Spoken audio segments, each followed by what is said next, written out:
شاہ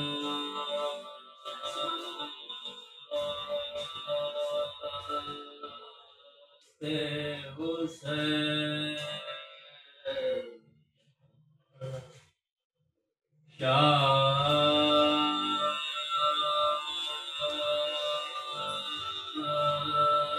سے حسین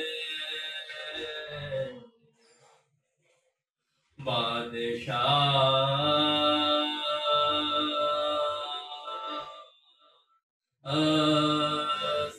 حسین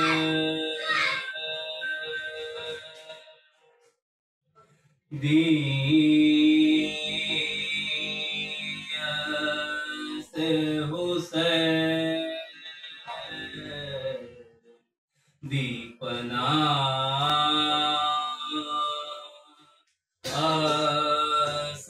حسین سردار ناداد در دست یزید آقا کے بنا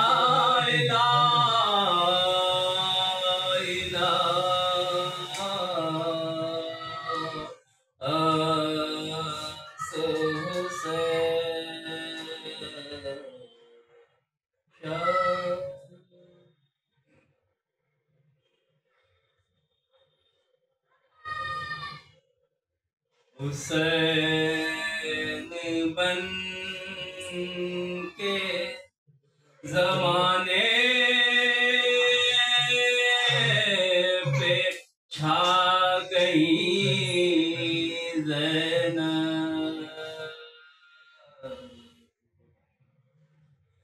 حسین بن کے زمانے پہ چھا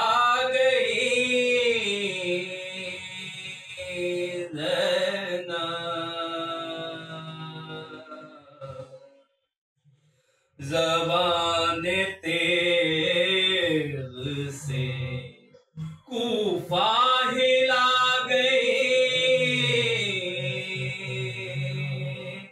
زینب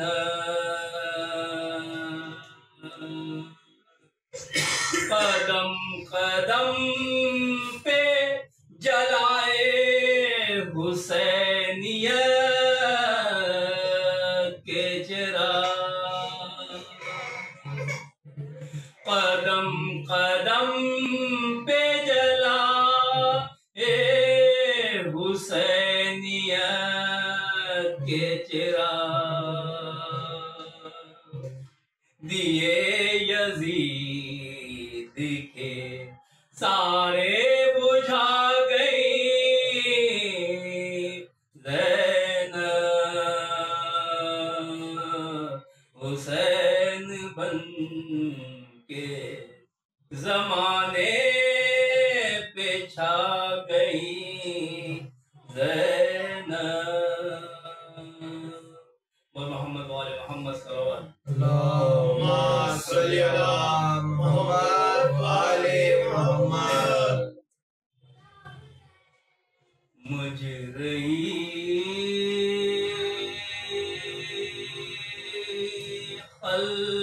خلق میں ان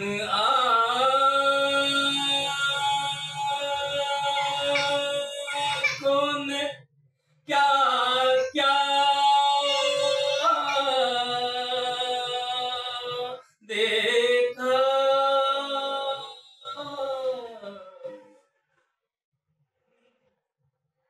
مجرئی خلق میں ان آنکھوں نے کیا کیا دیکھا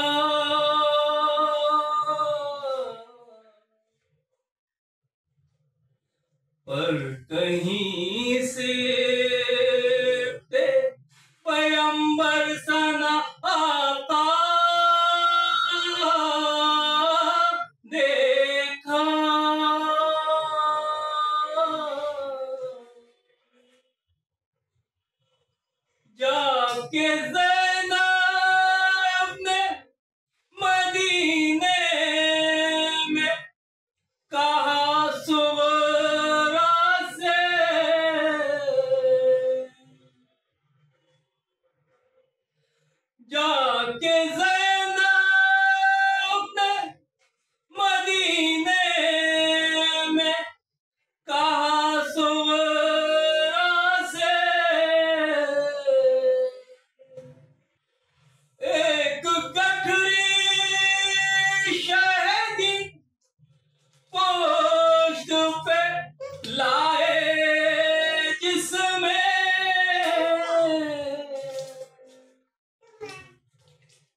میں نے ٹکڑے ہوئے قاسم کا سراپا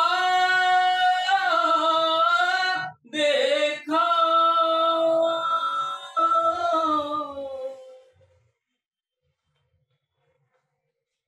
گر پڑے سبط نبی تھام کے ہاتھوں سے جگر،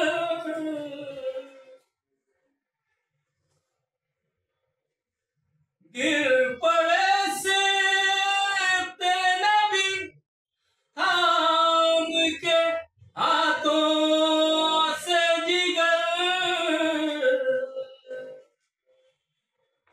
علی اکبر کو جو ریتی پہ تڑپتا دیکھا،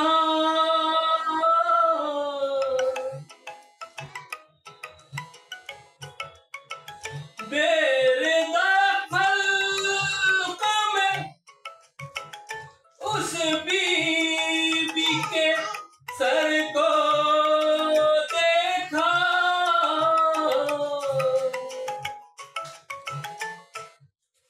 بیردا خلق نے اس بی بی کے سر کو دیکھا، جس کی مادر کا کسی نے نہ جنازہ دیکھا،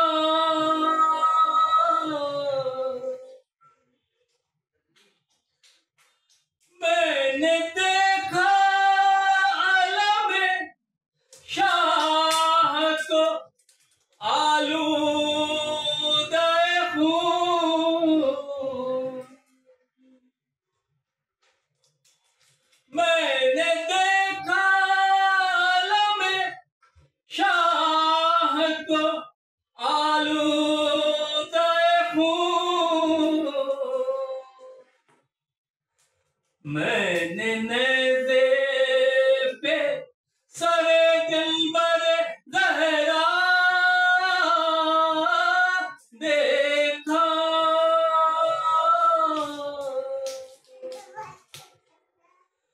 بولی زینب مستر کے خدا خیر کرے،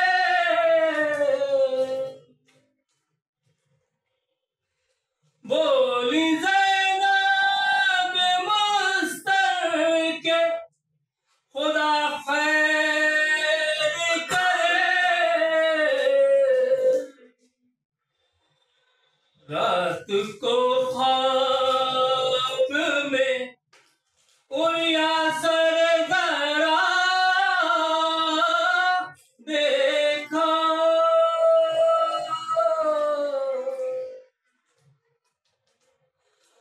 ظلم ہے مجرم سجاد نے کیا کیا دیکھا، ظلم ہے مجرم سجاد نے کیا کیا دیکھا، گھر لٹا قید ہوئے باپ کا لاشا دیکھا، مجھے رہی خلق،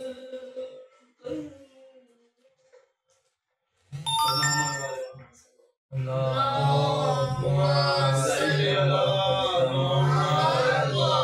محمد مولانا سید عابد رضا عابدی صاحب اللہ سے ممبر پر تشریف لائے اور مجلس میں نعرہ حیدری، نعرہ حیدری، نعرہ حیدری، اور محمد وآل محمد صلوات، اللہم صلی علی محمد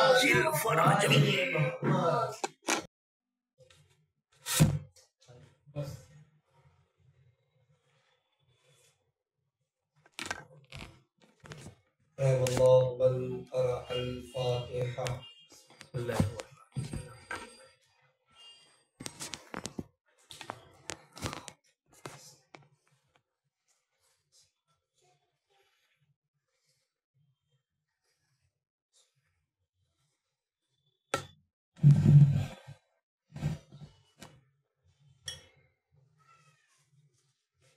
ولا حول ولا قوة إلا بالله العلي العظيم. بسم الله الرحمن الرحيم. رب اشرح لي صدري ويسر لي أمري واحلل عقدة من لساني يفقهوا قولي. حسبنا الله ونعم الوكيل نعم المولى ونعم النصير. الحمد لله الذي هدانا لهذا وما كنا لنهتدي لولا أن هدانا الله. لقد جاءت رسل ربنا بالحق ثم الصلاة والسلام والتحية والإكرام حبيب إله العالمين نبي القاسم محمد. اللهم صل على محمد وعلى آل بيته الطيبين الطاهرين المعصومين. ولعنة الدائمة على أعدائهم ومعاندهم وظالمهم وغاصب حقوقهم ومنكري فضائلهم وشاكين فيهم أجمعين. أما بعد فقد قال تبارك وتعالى في القرآن الكريم وفرقان الحميد. بسم الله الرحمن الرحيم. أطيعوا الله وأطيعوا الرسول وأولي الأمر منكم. صلاة محمد وعلى اللهم صل على محمد وعلى محمد. عزیزان گرامی قدر، معزز و محترم سامعین کرام، جس آیہ کریمہ کو سرنامہ سخن قرار دیا ہے، اس میں ارشاد باری اقدس ہو رہا ہے اطیعوا اللہ و اطیعوا الرسول، کہ اللہ کی اطاعت کرو اور اس کے رسول کی اطاعت کرو. وہ اولی الامر منکم، اور جو تم میں سے صاحبان امر ہے ان کی اطاعت کرو. کل کی گفتگو میں آپ کی خدمت میں پیش کیا تھا کہ جہاں بھی پروردگار عالم نے اہل بیت کا تذکرہ کیا ہے وہاں اہل بیت کا نام نہیں لیا، ان کی صفات کو بیان کیا. کیوں ایسا ہے؟ کل آپ کی خدمت میں بیان کیا. آپ دیکھیں یہ اولی الامر منکم، کس کی اطاعت کرنی ہے؟ اللہ کی اطاعت کرنی ہے، اس کے بعد اس کے رسول کی اطاعت کرنی ہے، اور تیسرے مرحلے میں اولی الامر کی اطاعت کرنی ہے. اور میں نے کہا کل کہ اولی الامر سے مراد چاردہ معصومین ہے. انسان کہیں بھی رہ رہا ہو، انسان کہیں بھی زندگی گزار رہا ہو، انسان کسی بھی خطے میں رہ رہا ہو، انسان کسی بھی منطقے میں رہ رہا ہو، اس کی ذمہ داری ہے کہ وہ زندگی گزارے تو اہل بیت کے ساتھ. اب دیکھیں اس کی تمنا بھی ہم کرتے ہیں، خود ذات عاشورہ میں پڑھتے ہیں اللہم جل محیایا محیایا محمد وآل محمد و مماتی ممات محمد وآل محمد.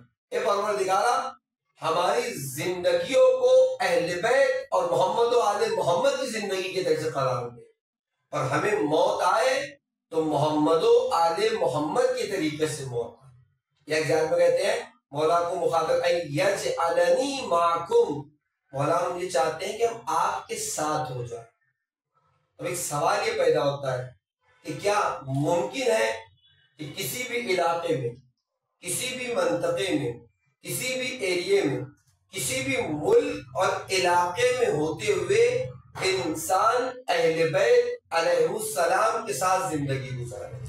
جی ہاں، ممکن ہے خود جواب کو اہل بیت کی طرف سے معلوم کر لیتے ہیں، لیکن ہمارے آپ کے پانچویں امام امام محمد باقر علیہ السلام، اللہم صلی علی محمد محمد، ایک شاگرد ہے جن کا نام محمد ابن مسلم ہے، بڑے معتبر صحابی ہے اور بزرگ صحابہ میں آپ کا شمار ہوتا ہے۔ محمد ابن مسلم رہنے والے کوفہ کے۔ ایک وقت کچھ لوگوں کے ساتھ محمد ابن مسلم نے ارادہ کیا کہ چلے پانچویں امام کی ملاقات کو چلیں۔ 4-6 لوگ جو کہ ڈیلیگیشن کا چھوٹا سا گروہ بنائے اور بنانے کے بعد کوفہ سے مدینہ چلے تاکہ امام کی زیارت سے مشرف ہو جائے۔ تاریخ کہتی ہے درمیان راہ میں پہنچے تھے کہ جناب محمد ابن مسلم کی طبیعت بہت زیادہ خراب ہو گئی، اس قدر ناساز ہو گئی کہ اب یہ نہیں سمجھ میں آ رہا تھا کہ محمد ابن مسلم امام کی خدمت میں پہنچ پائیں گے بھی کہ نہیں پہنچ پائیں گے۔ اسی صورت تاریخ کہتی ہے کہ پروردگار عالم نے آپ کو شفا عطا کی اور اس شفا کے بعد محمد ابن مسلم ہر صورت مدینہ پہنچ گئے۔ اب تاریخ کہتی ہے کہ مدینہ میں جس مکان میں ٹھہرے ہوئے تھے جہاں رکنے کا انتظام تھا وہاں تک تو پہنچ گئے، لیکن اس کے بعد پھر ان کی طبیعت بہت زیادہ خراب ہو گئی، پھر ان کی طبیعت بہت زیادہ ناساز ہو گئی۔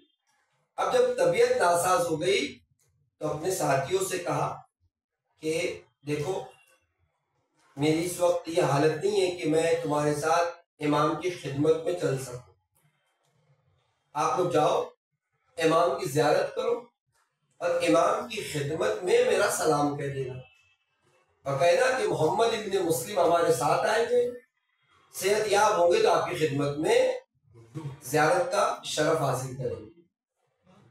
تاریخ کہتی ہے کہ محمد ابن مسلم کے جو ساتھی تھے وہ امام کی خدمت میں پہنچے اور پانچویں امام کی بارگاہ میں جا کر شرف زیارت حاصل کیا، ملاقات کی اور ملاقات کرنے کے بعد امام کی خدمت میں جناب محمد ابن مسلم کا سلام پہنچائے اور پہنچانے کے بعد کہتے ہیں کہ مولا محمد ابن مسلم بھی ہمارے ساتھ آئے ہوئے، مدینے میں فلاں مکان میں فلاں علاقے میں رکے ہوئے، لیکن ان کی طبیعت بہت زیادہ ناساز ہو گئی تو وہ آپ تک نہیں پہنچ سکتے۔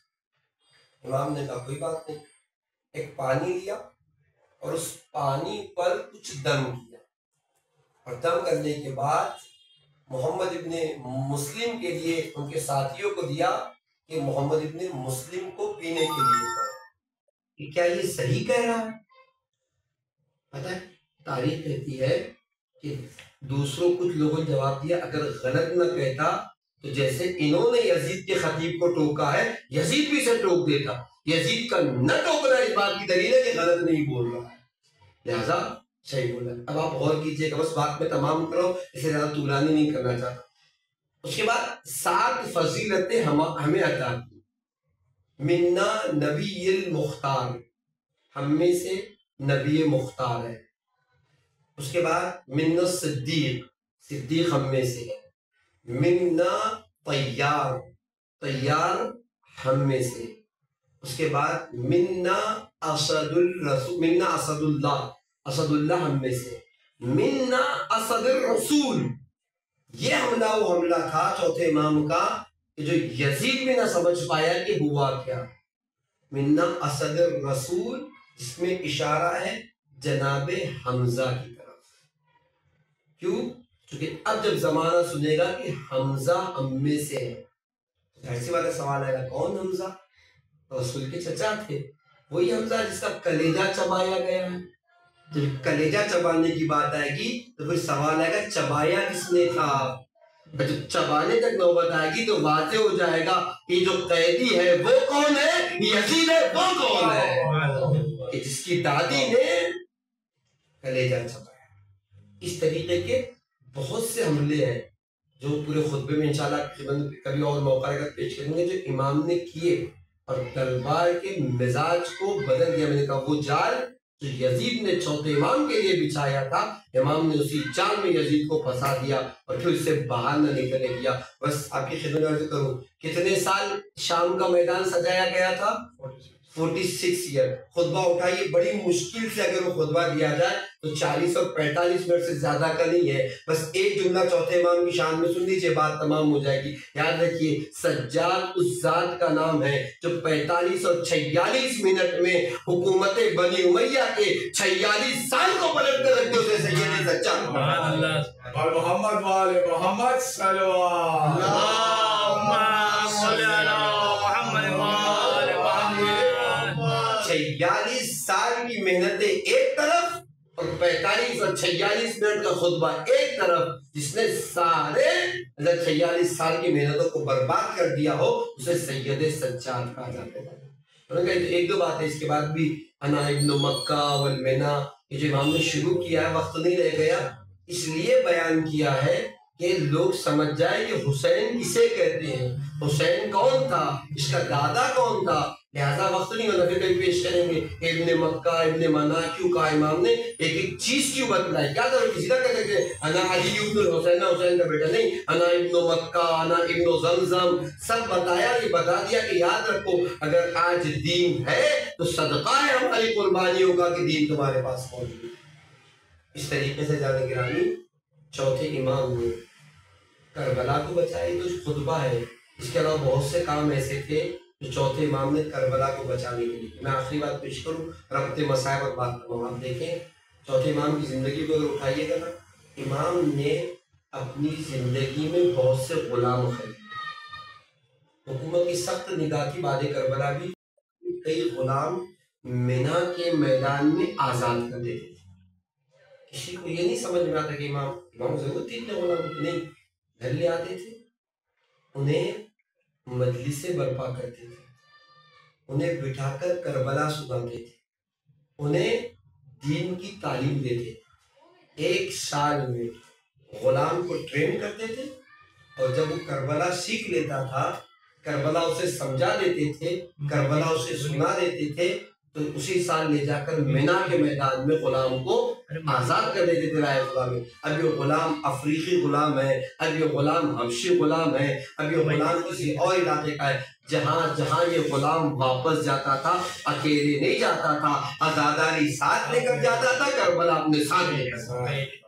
اس طریقے سے امام سید سجاد نے کربلا کو اور عزاداری کو عام کیا. حکومت کی سخت نگاہ, نہ کلاس لے سکتے ہیں, نہ درس دے سکتے ہیں, نہ اس طریقے سے بیان کر سکتے, تو امام کیا کرتے تھے, غلام خرید لیتے, ایک ایک سال ٹرین کرتے تھے, محرم کربلا عاشورہ سب بتا دیتے تھے, اس کے بعد آزاد کر دیتے تھے. اب یہ جہاں جاتا تھا کربلا لے کر جاتا تھا, جہاں جاتا تھا مصائب بیان کرتا تھا, جہاں جاتا تھا تعلیمات اسلامی کو پیش کرتا تھا. اس طریقے کے امام نے بہت سے کام کیے. کیوں؟ اس لیے کہ کربلا باقی رہ جائے, اور کربلا ہوگی تو اسلام باقی رہے. میں نے کہا 10 محرم تک امام حسین ہیں جو اسلام کو بچا رہے تھے, اور 11 محرم سے چوتھے امام اور شہزادی زینب ہے جو کربلا اور مقصد حسین کو بچا رہے تھے. جانتے آپ کون زینب؟ جس نے اپنی گود کے پالے دے دیے محمد کی شکل میں, اور پالے نہیں دیے بلکہ پوری کوفہ اور شام کی راہوں میں کہیں بھی اپنے بچوں پر گریہ تک نہیں کیا. وہ چیز جو رائے خدا میں دے دی گئی زینب اس پر نہیں ہوئی. ارباب رضا شہزادی کی قربانی اتنا ہی نہیں, کل آپ کی خدمت میں پیش کیا تھا کہ ایک سفر کو اسیروں کا لٹا ہوا قافلہ شام پہنچا. میں نے کہا کہ فرق تھا بہت کوفہ میں اور شام میں. کوفہ والے امام علی کی حکومت دیکھتے تھے, امام علی کی حکومت میں صرف صدقے کی کھجوریں پھینکتے تھے, لیکن شام اور بازار و بازار تھا، جہاں کہیں پتھر پھینکے جاتے تھے تو کہیں آگ برسائی جاتی تھی۔ میرے آپ سنن پیش کیا کہ شام کا منظر کس طریقے کا منظر تھا، کس طریقے سے شام کے لوگوں میں دشمنیاں کوٹ کوٹ کر بھر دی گئی تھی۔ مختل کہتا ہے کہ اسیروں کا قافلہ دربار شام میں پہنچا، البتہ بازار شام کے قریب پہنچا تو حاکم کا حکم ہے کہ اسیروں کو باہر ٹھہرایا جائے، ابھی شام سجایا جائے۔ مختل کہتا ہے شام سجایا گیا، بازار تو بازار، دربار بھی سجایا گیا، اور دربار کا عالم یہ تھا کہ دونوں طرف آئینے لگا دیے گئے تھے، ادھر دیکھا جائے تو ادھر دکھائی دیتا تھا، ادھر دیکھتے تھے تو ادھر دکھائی دیتا تھا۔ اس طریقے سے شام کو سجایا گیا۔ مختل کہتی ہے اس کے بعد 3 دنوں کے بعد اسیروں کا لوٹا ہوا قافلہ شام کے بازار میں داخل کیا گیا۔ جملہ سنیں گے، تاریخ کہتی ہے عتیبہ نامی شخص ہے، یہ ایک تجارتی کام سے شام میں آیا ہوا، ایک مہمان سرا میں ٹھہرا ہوا تھا۔ اس نے اچانک سے ڈھول اور تاشوں کی آواز سنی۔ ایک مرتبہ اپنے آپ میں کہنے لگا آج ایسا تو کوئی دن نہیں کہ جہاں شام والوں کی عید کا دن ہو، یہ ڈھول اور تاشے کیسے ہے، کیوں کر اتنا ہنگامہ ہے، کیوں کر اتنا شور ہے؟ وہ کہتا ہے میں مہمان سرا کے صحن میں آیا، میں نے کسی سے معلوم کیا تو کسی نے کہا کہ کوئی باغی ہے جسے قتل کر دیا گیا ہے، اس کے گھر والوں کو اسیر کر کے لایا۔ قتیبہ کہتا ہے کہ میں بھی اپنے مہمان سرا سے باہر نکلا، دیکھو تو صحیح کہ ماجرا کیا ہے۔ واقعاً میں نے دیکھا اتنا مجمع تھا کہ پیر ہلانے کی جگہ نہیں تھی، اور میں نے دیکھا کہ باب الساعہ سے ایک قافلہ داخل کیا گیا۔ شروع میں آگے آگے کچھ سر ہے اور ان سروں کے پیچھے بیویاں ہیں اپنے بالوں سے اپنے چہروں کو چھپائے۔ وہ کہتا ہے میں قریب گیا کہ جا کے ماجرے کو اور قریب سے دیکھوں، کیا دیکھا ان سروں کے آگے قیدی ہے، ہاتھوں میں ہتھکڑیاں ہے، پیروں میں بیڑیاں ہے، گلے میں خاردار توق ہے۔ جیسے میں قیدی کے قریب سے گزرا، قیدی آواز دے کے کہتا ہے عتیبہ خبردار آگے نہ جانا۔ میں ٹھہر گیا، میں نے کہا اس شام میں مجھے کون پہچانتا ہے، اس نے میرا نام نہیں۔ میں نے جب غور سے دیکھا تو قیدی ہے جو مجھے کہہ رہا تھا کہ عتیبہ رک جا آگے نہ جانا۔ کہ تم ہو کون، تمہیں میرا نام کیسے پتا ہے؟ کہتا عتیبہ میں کوئی اور نہیں علی ابن الحسین ہوں، حسین کا بیٹا علی ہوں۔ ارے عتیبہ وہ نوکے نیزہ پر جو زخمی سر دیکھ رہے ہو نا، وہ کسی اور کا سر نہیں، میرے بابا حسین کا سر ہے۔ اس کے بعد امام جو جملہ امام نے بیان کیا نا، اس کو سن سکتے ہو تو سن لو۔ اس کے بعد امام کہتے عتیبہ اپنے سر کو نہ گھمانا، پیچھے جو بیویاں ہیں وہ کوئی اور نہیں،